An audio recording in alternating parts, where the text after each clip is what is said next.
Hello, in this video I'm talking about the fear of driving in unknown places, and I'd like you to watch the video in the background showing you me driving through this beautiful English village and countryside. And this is maybe the kind of place you would like to visit, but you can't because maybe you live in a city or a town and you're too scared to drive far away from home, and you're limiting yourself and your family's life by having this problem where you just can't drive somewhere you don't know.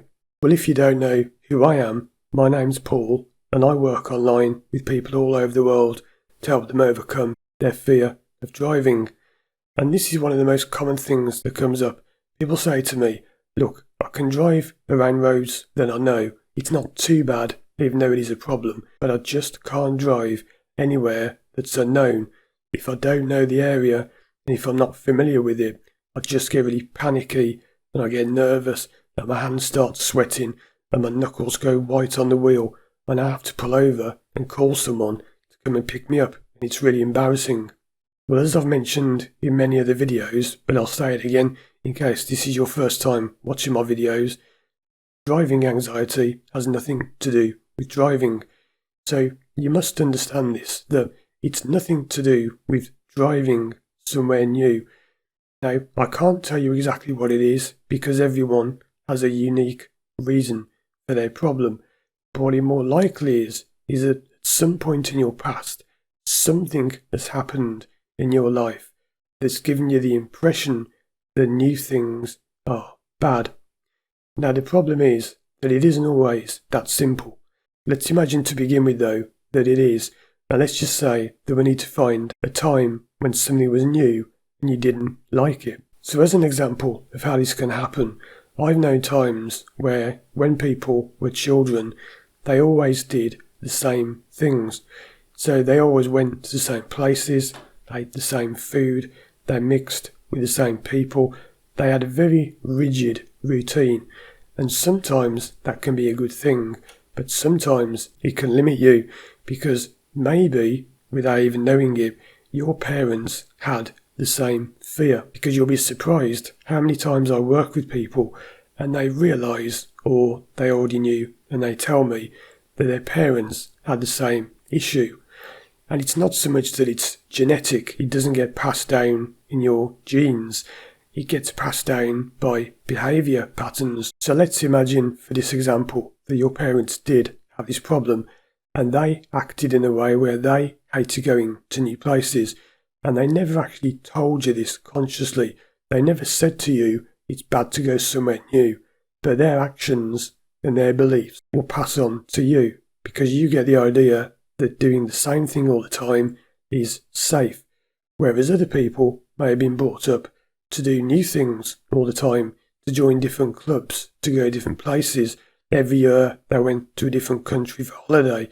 Well, those things can all help to broaden someone's horizons, and they're less likely to get this fear of driving to new places.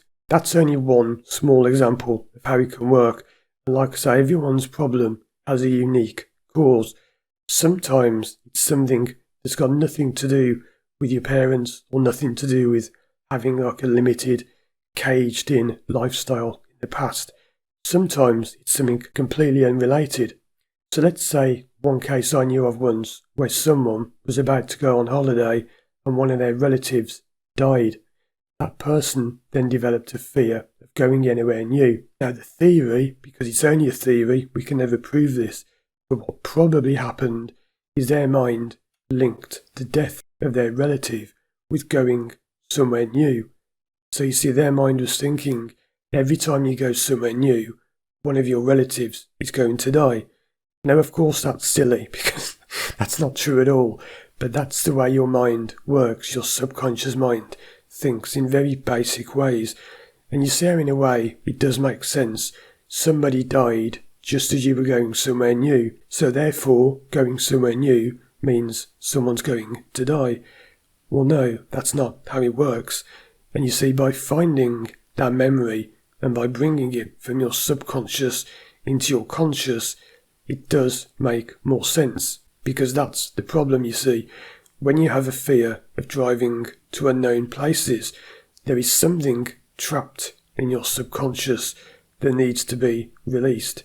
And it's not always a bad memory. It's not always someone dying or something negative. It can just be that something happened. It doesn't have to be anything bad. It could just be that maybe one of your parents changed their jobs when you were going somewhere new, and you just for some reason remember that change scaring you because maybe you didn't know what was going to happen, if you were going to move home, if you were going to move away from your friends, and that triggered off in you something that lays dormant for many, many years.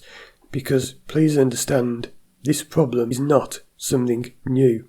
If you've got a fear of driving somewhere unknown, it's actually a problem you've had for a while.